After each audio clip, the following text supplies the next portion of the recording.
그런 산업이 아까 컨베이어벨트 이야기를 했지만은 컨베이어 시스템, 테일 시스템 같은 걸 이야기를 했지만 사실은 그거는 그런 어떤 육식, 지금 같은 육식. 네.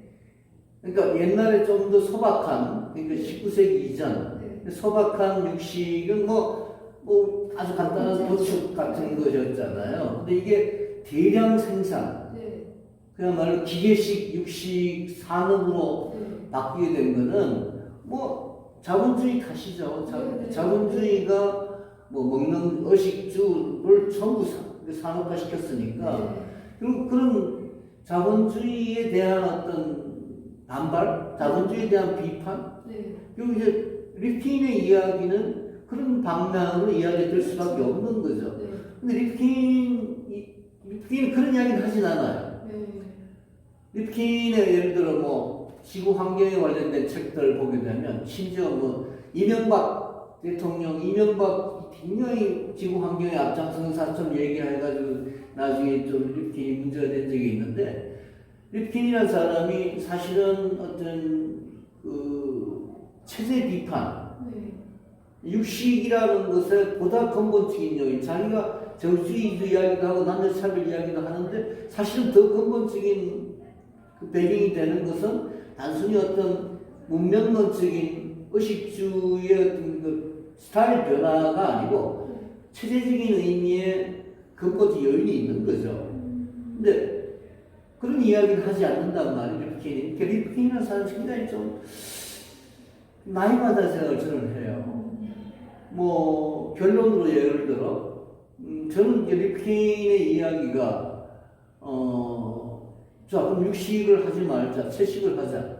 채식만 한다는 걸로 지금 예를 들어 지구상의 어떤 필리핀 VP 문제나 이런 그 문제가 해결될 수 있는가? 물론 채식만 하자라고 할 수 있는 방법도 사실은 없어요. 어떻게 하겠어요? 법으로 금지시킨다? 인간의 가장 기본적인 욕구 중에 하나인데, 생활 스타일 중에 하나인데, 그래서, 육식이 우리들에게 인류 문명에 아주 나쁜 영향을 미치고 있다는 거. 육식을 뭐 좋다고 얘기할 사람, 사실상 별로 그렇게 많지는 않지. 이미 상식적으로 그렇게 육식이 별로 건강에 좋지 않고, 건강에 좋다고 믿는 사람도 건강에 많죠. 아직까지 그런 네. 사람도 많은 거예요. 네. 미국 같은 사회에서 제가 미국에서 한 2년 정도 살면서 이렇게 관찰한다면 정말 그 패스트푸드, 그렇죠. 그 엄청나게 많고 우리하고 비교가 안 될 정도죠. 네. 그리고 그런 것에 의해서 사람들이 엄청 비대하는 걸 우리가 맞아요. 뭐 많이 보잖아요, 길거리에서. 그 패스트푸드로 인한 어떤 폐해, 특히 햄버거 문명, 네. 이게 뭐 햄버거와 콜라 또 이런 게 이제 감자튀김 뭐 이런 게 사실 그런 거에 대해서 미국 사회가 글쎄 잘 모르겠어요. 자기들이 좀 자정적인 의미의 조치, 네. 가령 이 소고기, 그러니까 소를 기계 생산하듯이 네. 대량으로 집단으로 고정적으로 기계식으로 네. 특히 곡물 사료를 그러니까 자 소를 키우는데 소나 닭이면 돼지 마찬가지지만 동물 키우는데 곡물 사료 사용하지 마라. 곡물 사료 금지법이라든가 네. 이런 식으로 어떤 그 법적인 규제 네.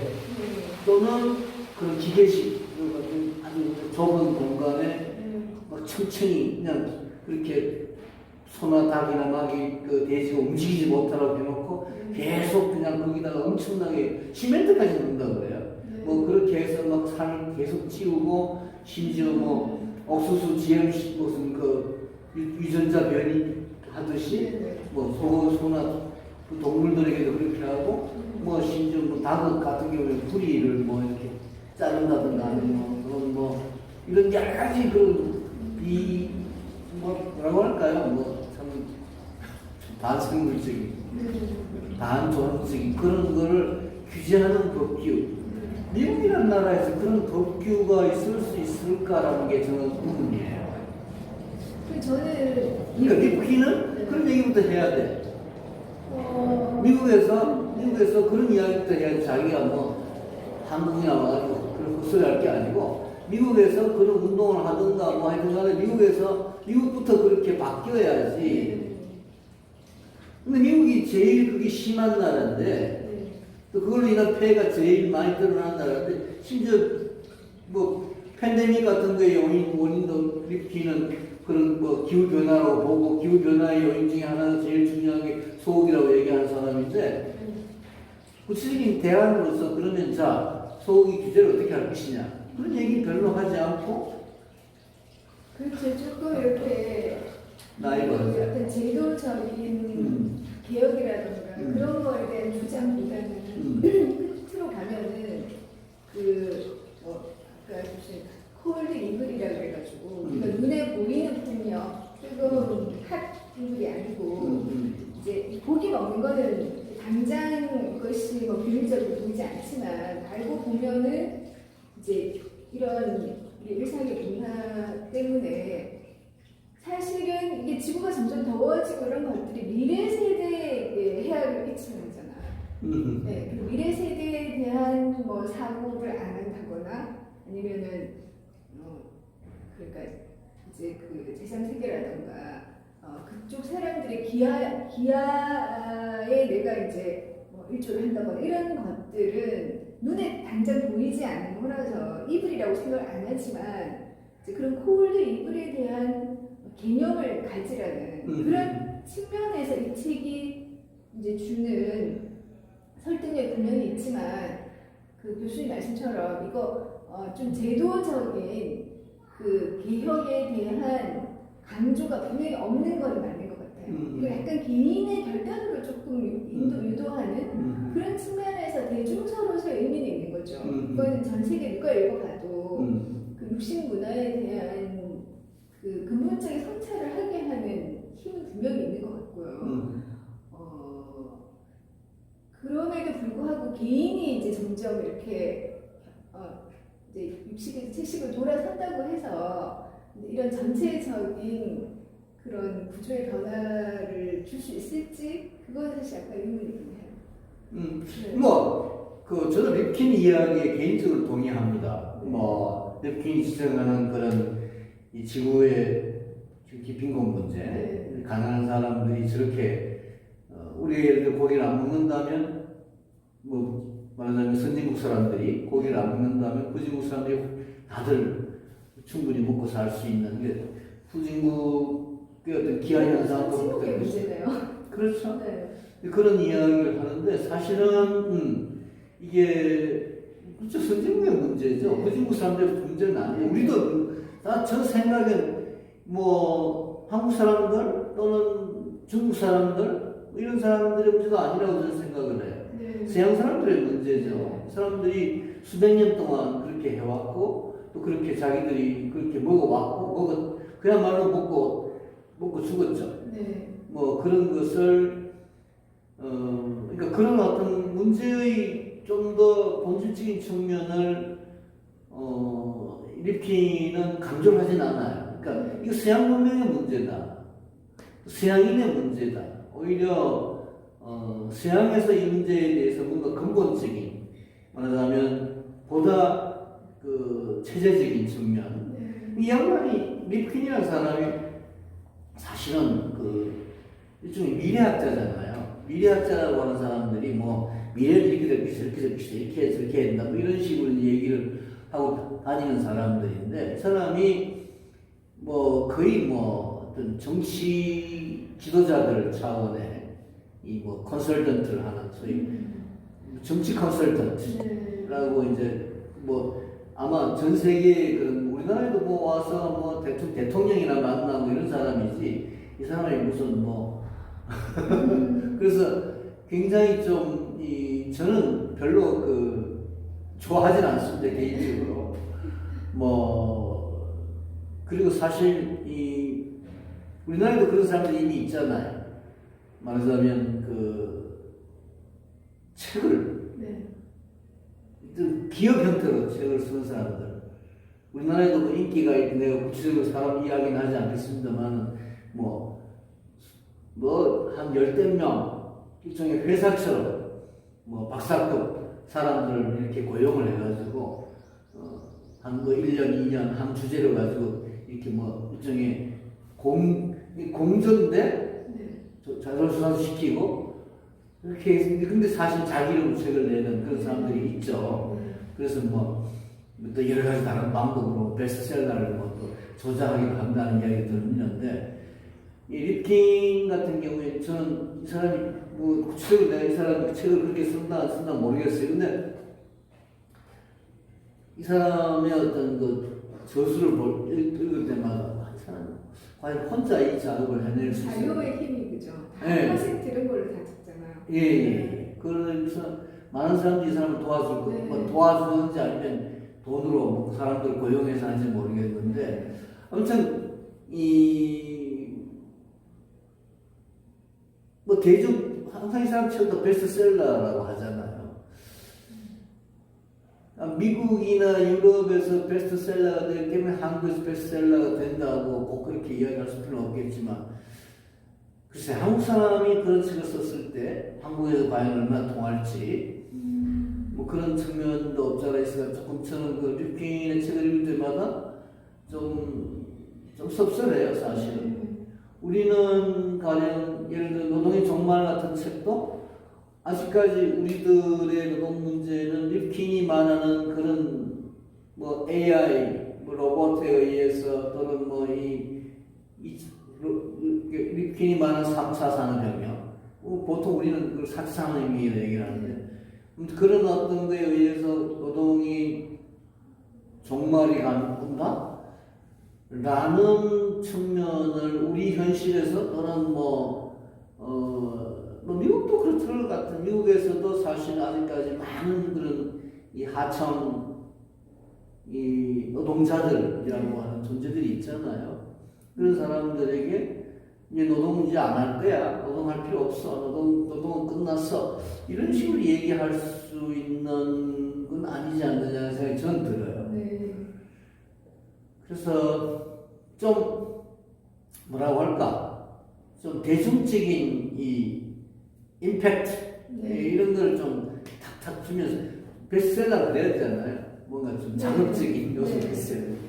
좀 선정적이고 좀 저널리즘에 영합할 수 예, 있어야지. 책도 쉬워요. 네. 읽기도 쉽고 네. 해서 그런 측면이 없잖아 있어서 얘기의 내용 전개도 보면 좀 그런 측면이 없잖아 있고. 네, 재미는 있는 것 같아요. 술술 읽히고. 네. 근데 전반적으로는 이제 그 쇠고기 문화라는 그 포커스를 가지고 사실은 서양 근대 문명 비판하는 논리 구조하고 똑같더라고요. 그렇습니다. 네. 맞습니다. 예. 그러니까 계몽주의 비판하고 합리화 또 그다음에 이제 하여튼 기술 합리주의, 이윤 추구, 하여튼 이런 것들을 비판하는 그 논리는 흐르는 논리는 다 똑같은 건데 지금까지 네. 계속 반복되어 온 내용이 있어요. 네네. 그 쇠고기 문화라는 것에 이제 집중했다는 거, 그 집중력이 좀 놀랍고요. 그걸로 전체를 이렇게 꿰뚫으려고 한 거잖아요. 그리고 그게 이제 일리가 있어 보이도록 가시적으로 우리가 이제 그렇게 하도록 그렇게 썼다는 거, 그거는 저는 그냥 이야기꾼의 재주라는 좀 생각이 들었고요. 이제 교수 말씀 들으면서 이것도 사실 일종의 어떤 그런 다양한 지식 콜라주라 그래야 되나? 네, 그런 것들을 통해서 뭐라 그러죠? 어떻게 또 잘못 생각하면 또 하나의 제국주의적인 그 프로파간다일 수도 있다. 우리가 사실 이런 거 보고 우리는 다 이제 쇠고기 안 먹는데 자기들은 더 쇠고기 많이 먹고 더 이렇게 열정적으로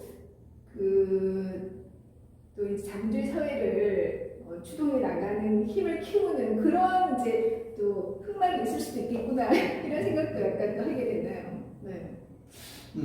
그러니까 선생님 아까 처음 말씀하신 바와 같이 그러니까 쇠고기의 폐해, 쇠고기가 역사적으로, 문화적으로, 뭐 이런 여러 가지 구조적으로 네. 인류 역사에 끼쳐온 그런 어떤 영향, 이런 것을 인식시키는 게 중요한, 또 종래 쇠고기 문화, 쇠고기 문명론이라 그럴까, 네. 그런 어떤 측면에서 이 책만큼, 물론 다른 뭐 책이 인용하는 것도 여러 자료를 보게 되면 우리가 잘 모르는 이미 쇠고기에 대한 비판들은 많이 있었죠.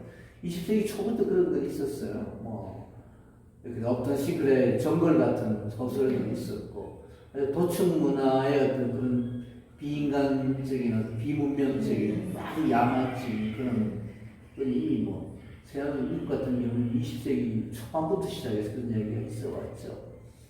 또 이 동물, 그러니까 소나 돼지나 이 닭이나 이런 걸 막 그렇게 반문명적, 아주 야만적으로 키우는 그런 기계식, 공장식 사육 방식에 대한 비판 같은 것도, 또 그것이 맞는 여러 가지 폐해 같은 것도 지금 지적되어 왔는데, 이 책은 보다 그런 것들을 좀 종합적으로 또 요약하고 또 재미있게 풀어냈다는 점에서 굉장히 좋은 책이긴 하죠.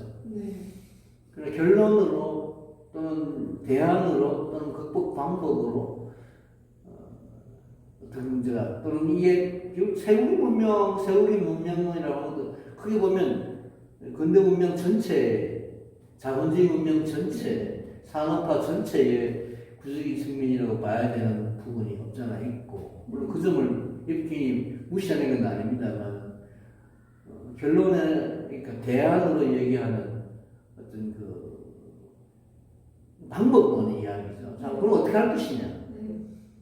그냥 개인적인 도덕적인 각성, 소고기를 다 개인적으로 소고기 먹으면 제3세계 사람들이 굶어 죽으니까 우리는 전부 다 소고기를 먹지 말자, 이렇게 얘기하는 것으로 끝난다면 문제 제기가 너무 거창했다는 생각이 들 정도로 조금 이 허망한 생각을 하게 된다는 이야기죠. 근데 제 생각에는 미국 같은 나라에서는 가령 이 도축이나 이런 그 기계식 공장식 이런 가축의 뭐랄까 이 대량 생산 이런 거에 대해서는 법적인 규제가 가야 된다고 저는 생각을 해요.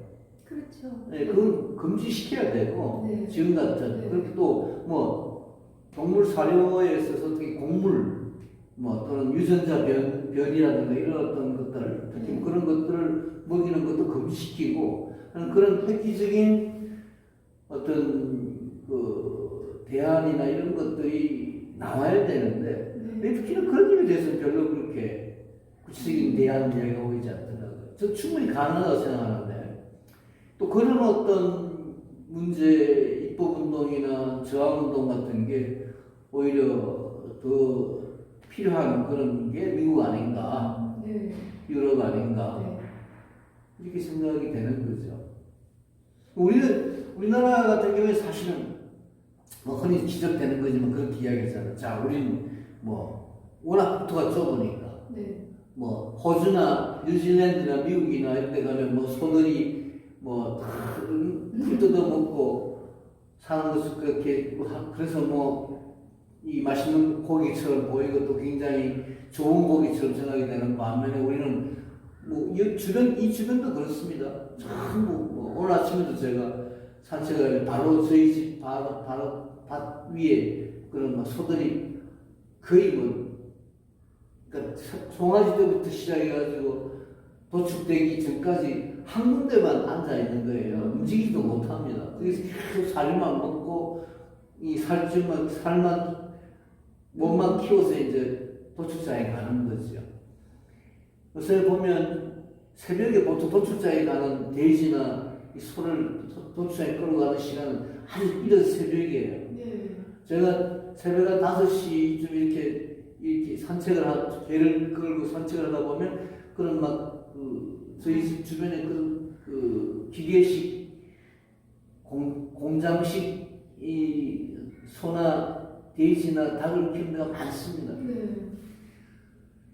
근데 그게 사실은 우리 같은 경우에는 뭐 이 굉장히 반문명적이라고 얘기를 하는데 그것도 사실은 우리는 아직까지 부족하다 할 정도로 소고기 먹는 사람들이 동물성 단백질 섭취량이 예예 그건 뭐 그리고 또 사실은 글쎄 이 립킨의 이야기는 결국은 앞으로 지금 우리가 서양 사람 또는 뭐 좀 잘 사는 나라에서 소고기를 먹기 때문에 소고기에다가 뭐 곡물 살을 줘가지고 그렇게 아주 야만적으로 그렇게 키워가지고 먹고 하기 때문에 이 제3세계 사람들이 가난한 나라 사람들이 뭐 굶어 죽는다? 근데 모르겠어요. 앞으로 어떻게 될지 모르지만 저는 이 사람들도 조금씩 이제 자기들도 먹고 싶으니까 다 그런 거 아니겠어요? 우리도 그랬잖아요.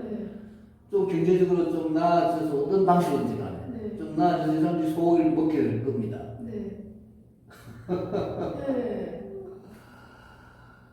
립킨의 예상과는 달리 립킨이 요구하는 희망하는 바와는 달리 소고기를 덜 먹고 채식으로 돌아가는 이런 문명사의 거대한 전환이 오지 않고 오히려 반대로 더 많은 사람들이 소고기를 먹으려고 할 거예요. 거기에 대한 그러니까 립킨의 희망과는 반대로 그게 슬프지만 우리 인간들이 아마 앞으로 그렇게밖에 할 수 없지 않겠는가. 뭐 전체 문명이 웨스터나이제이션, 그렇죠. 아메리카나이제이션 가고 있으니까 육식 문화도 그렇게 사실은 우리 거꾸로 진행될 가능성도 있죠. 거기에 대해서 저는 예를 들어 뭐 이 국제적인 차원의 어떤 노력이나 뭐 이런 게 뭐 지금 세계 식량 기구 같은 게 세계 보건 기구 같은 게 있잖아요. 세계 반육식 기구 뭐 이런 게 생긴다든가.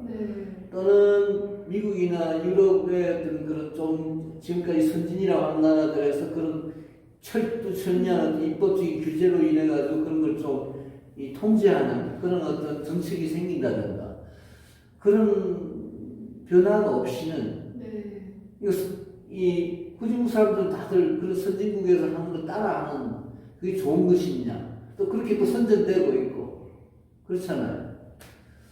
그런 어떤 변화를 위한 보다 핵심적인 보다 근본적인 어떤 정책적 대안 이런 게 앞으로 나와야 될 것 같은데 립킨은 그런 점에 별로 관심이 없고 그냥 뭐 비행기 타고 세상 돌아다니면서 뭐 그냥 대통령들하고 노는 그래서 거기 사람들한테 뭐 소고기 먹지 말고 뭐 좀 이렇게 이런 식으로 좀 얘기하는 그래서 이 말 잘하는 글 잘 쓰는 이런 그 재미있는 이야기를 해서 사람들에게 베스트셀러 만들고 하는 이런 식의 좀 근데 열대 우림이 잘려 나가서 지구 이제 그 기온이 올라가고 그런 것들은 설득력이 없던데요. 열대 그렇죠. 그 얘기는 뭐 흔히들 하는 뭐 다들 하는 이야기죠. 열대 우림 그러니까 아마존에 저 소를 키우기 위해서 아마존을 벌목한다는 이야기는 이번에 처음 들었어요. 처음 들었는데 꼭 그렇지는 않을 거예요. 벌목이라는 게 소를 키우기 위해서 하는 건 아니고 그러니까 그렇게 보통 얘기를 하더라고요. 소가 문제가 되는 소게 문제가 되는 기계식 소가 문제가 되는 거죠. 그러니까 막 근데 목축지를 만들기 위해서 열대 우림을 잘라내고 소를 키운다. 그러니까 이제 영국 사람들이 처음에 소고기 좋아한다는 얘기, 제국주의자들이 소고기를 워낙 좋아하니까 그런 아프리카나 그쪽 지역에서 키워서 이제 자기들이 그걸 싼 값에 먹고 싶어 하는 거죠. 그러다 보니까 열대 우림을 이제 그렇게 개발해가지고 목축지로 사용하는 그것 때문에 이제 지구의 온도가 올라간다. 그건 사실이죠. 그럼 사실이고 한데 뭐 남미 사람도 워낙 소고기 좋아하니까 남미 사람들도 남미, 그러니까 북미도 그렇지만 남미는 훨씬 더 바베큐 문명이라고 할까요? 이게 발달돼 있는 것 같아요. 남미가 오히려. 그래서 뭐 페루나 이런 브라질이나 이런 데는 뭐 북미 남미 가리지 않고 이런 그 소고기 문명, 비프 문명이 정말 비프 문명이라고 해도 좋을 정도로 굉장히 일반화돼 있죠. 우리하고는 저는 그렇게 생각을 해요. 우리가 소고기 먹는 거 저는 저 자신 그렇게 소고기나 고기를 썩 좋아하지 않아서 얼마나 사람들이 많이 먹는지 모르겠는데 우리가 먹는 소고기 양 최근에 와서 좀 늘긴 늘었지만 이 서양 사람들 남북미 또 유럽에서 먹는 거에 비하면 뭐 그렇죠. 전혀 그 문제가 안 되죠. 기본은 채식이죠. 그럼요. 네. 중국 사람도 마찬가지고 인도 두말할 것도 없고 그래서 립킨의 이야기를 세계 보편적인 이야기로 그렇게 이야기하기 굉장히 좀 어렵다는 생각이 그러니까 들고. 맥도날드 매장이 전 세계에 이제 다 들어가는 현상. 사실 맥도날드가 햄버거라는 게 이제 그런 쇠고기 문화니까. 그렇죠. 그런 걸로 가서 이제 좀 우리나라 저도 이번 부산 가서 아침에 맥도날드 가서 먹었거든요. 아무 생각 없이 그러긴 했는데 거기서 육식에서 부산에 그 맥도날드 얘기는 그 좀 뒷부분에 나오잖아요. 네. 부산에 갔다 와서 네. 대구에서 읽을 때 그 부분이 나오길래 또 맥도날드 아무 생각 없이 갔구나. 그게 이제 햄버거 문화라는 게 그 맥도날드의 그런 이제 분위기와 이게 소다는 생각 안 하고 먹는 거거든요. 다 갈아놨기 때문에. 그렇죠. 그래서 알고 보면은 그게 다 이런 그 소고기 사는 거 연관되어 있다는 거를 이제 이번에 깨달았죠. 네. 맥도날드 같은 회사 그러니까 그런 햄버거 만드는 공장에다가 그 상점에다가 그 소의 그 순수한 이런 거를 탁 붙여놓는다든가 해서 사람들이 좀 거기 들어가기 힘들게 만드는 이런 방법도 생각할 수가 있고 담배 껍질 근데 그렇게 되면 그건 완전히 자본주의 문명이야. 절대로. 위배, 그러니까 재산권이라는 그 영업의 자유에 대한 침해가 될 수 있기 때문에 근본적으로 문제는 이 경제 체제, 사회 체제의 변화가 없이는 그렇죠. 이런 어떤 소기 문명에 대한 규제 같은 게 별개로 생각할 수 없을 것 같아요. 그렇지, 극복이 안 돼요. 립킨의 이야기는 그런 점에서는 좀 소박하다고 할까, 나이브하다고 할까, 좀 대한 제시로서는 좀 뭔가 좀 느낌이 든다는. 네. 그 어쨌든 그래도 이제 쇠고기를 둘러싼 이 문명사를 통해서 우리가 이제 이제 현대 문명의 이제 가장 치명적인 어떤 이제 치부를 건드리고 거기에 대해서 사고하게 해 주었다는 거. 그 정도에서 의미를 찾을 수 있을 것 같아요. 그럼요. 선생님 말씀 결론으로 딱 좋은데 예를 들어 제가 그런 생각을 해요. 법중선님 같은 분이 있잖아요. 이런 분들이 이 자연에 대해서 이야기를 하고 소유에 대해서 이야기를 하고 하는 건 다 좋은데 이 가령 먹는 거 소고기 문제라든가 물론 법중선님은 채식을 하셨겠죠. 근데 그런 걸 좀 더 강력하게 예를 들어 그런 종교적인 예지력이나 지혜를 갖고 있는 분들이 그리고 베스트셀러 작가들이잖아요. 이런 분들이 좀 더 강력하게 얘기를 해주면 우리들의 채식 문화가 좀 더 강화되는데 그러니까 사람들이 저는 그렇게 생각을 해요. 쇠고기 먹지 말라는 이야기를 우리나라 사람들이나 이제껏 쇠고기 맛을 아는 사람들에게는 무리가 있는데 근데 좀 적게 먹자. 좀 적게 먹고 왜냐하면 건강에 좋지 않고 나라 살림에도 좋지 않고 네. 다른 나라 가난한 나라도 많고 한데 이걸 너무 그렇게 과식하지 말자. 네.